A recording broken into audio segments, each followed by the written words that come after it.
Bien, on va faire un petit tour avec une grosse américaine, ça s'appelle une Ford LTD Landau coupé de 1978. Vraiment tout d'origine. Ça c'est une voiture qu'on a récupérée il y a plusieurs années dans une vente aux enchères. Je crois que c'était la vente aux enchères Weber qui est dans le 27 je crois. Il y a quelques années dans le hangar,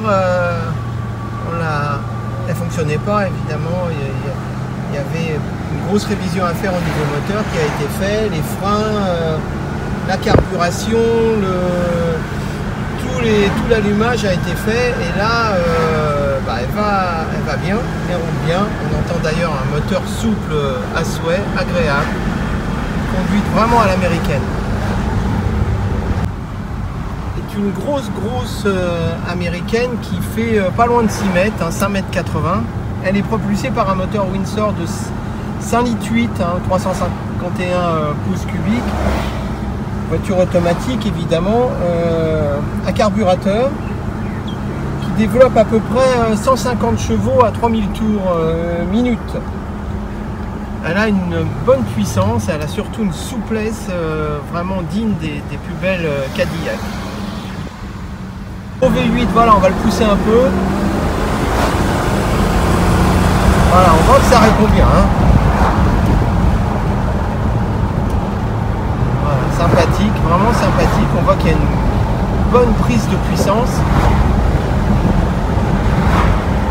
L'équipement est vraiment complet pour des voitures de l'époque. On y trouve tout est électrique, la climatisation, les sièges électriques, la monte, le contour. Alors je me suis emballé, non, il n'y a pas de contour. Par contre, il y a les lèvres-vitres électriques. Et vraiment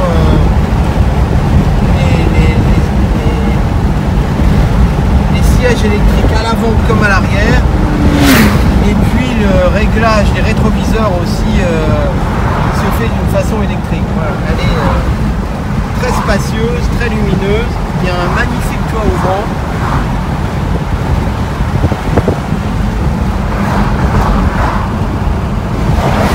Et c'est un coupé avec pas de pilier au milieu, ce qui fait une grande fenêtre, c'est assez joli. On voit que les banquettes sont assez impressionnantes. C'est vraiment bien 3 places, aussi bien à l'avant qu'à l'arrière. C'est vraiment une 6 places sans aucun problème. Poignée de porte, vous voyez tout au bout, c'est le réglage du rétroviseur latéral gauche, les ouvertures de porte de fenêtres gauche et droite, et puis la fermeture centralisée. Et vous retrouvez de façon intelligente aussi un autre réglage ici du rétroviseur sous la droite. Voilà, c'est bien pratique et ça fonctionne très bien. Il y a beaucoup de place évidemment, y compris le rangement. Je vais vous ouvrir tout de suite. À gants digne de ce nom, très grosse, très grande. Voilà, c'est toujours aussi souple. Sur ces américaines, vous n'aviez pas de compteur de température. Par contre, vous avez des voyants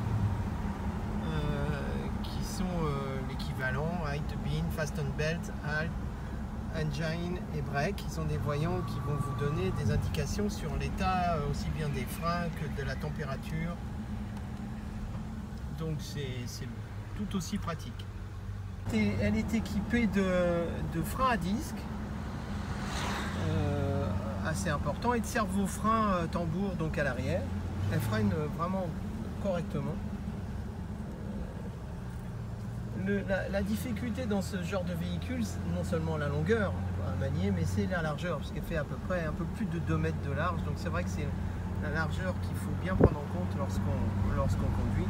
Sinon au niveau souplesse et amortisseur, elle est vraiment très souple. C'est des ressorts hélicoïdaux indépendants et vraiment la souplesse est au rendez-vous. Vue différente de l'intérieur des deux côtés. Vous voyez l'empattement L'emplâtement de la porte est impressionnante. Ça c'est une grande porte comme on dit. Les pneus à flanc blanc 225 75 R15 qu'on a mis. Parce que évidemment les autres étaient aussi abandonnés. C'est une voiture très agréable. D'accord, je te remercie. Voilà. Beau look. Mais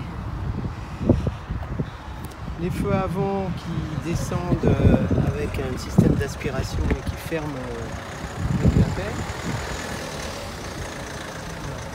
Une vue globale, un toit ouvrant agréable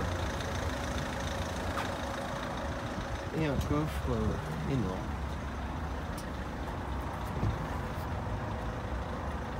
Un très beau look, très beau. La voiture typiquement américaine. La direction est très souple, elle se conduit avec un doigt, c'est une direction assistée électrique à billes, vis sans fin, très facile à conduire.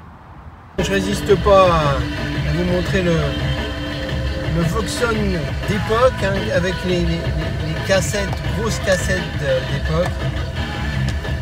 On trouve plus d'ailleurs. Il fonctionne pas si mal que ça. Même si, voilà, des grandes ondes, des petites ondes, voilà. Il va falloir régler ça, je suppose. J'ai dû taper dans les grandes ondes, elles ne trouvent pas grand chose.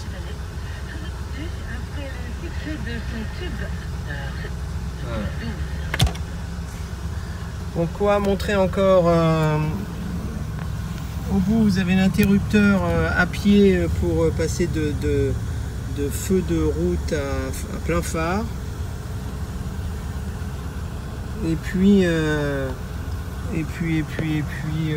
l'interrupteur à lumière qui est des lumières qui sont ici. Et puis évidemment comme à cette époque on fumait beaucoup dans les voitures, l'allume-cigare. Là, la commande voilà, avec aussi voilà qui peut aussi vraiment, il fait chaud, on peut se protéger complètement du soleil. Vous voyez, rien à, c'est vieux et c'est ce qu'on retrouve maintenant.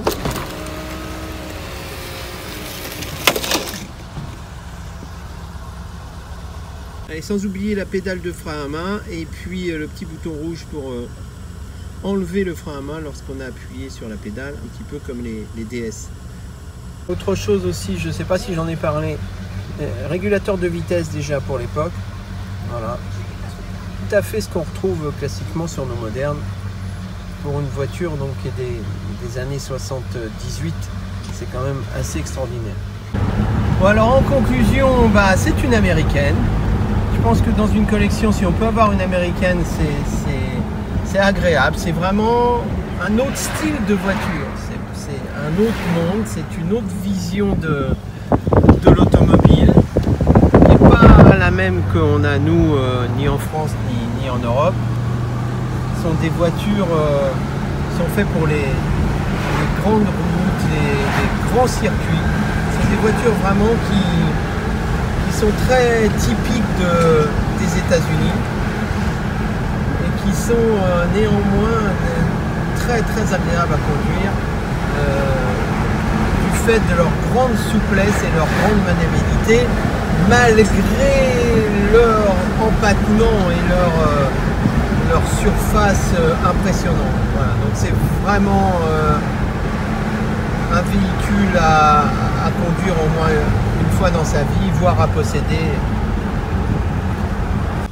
Au niveau des réparations des pièces détachées, déjà assez souvent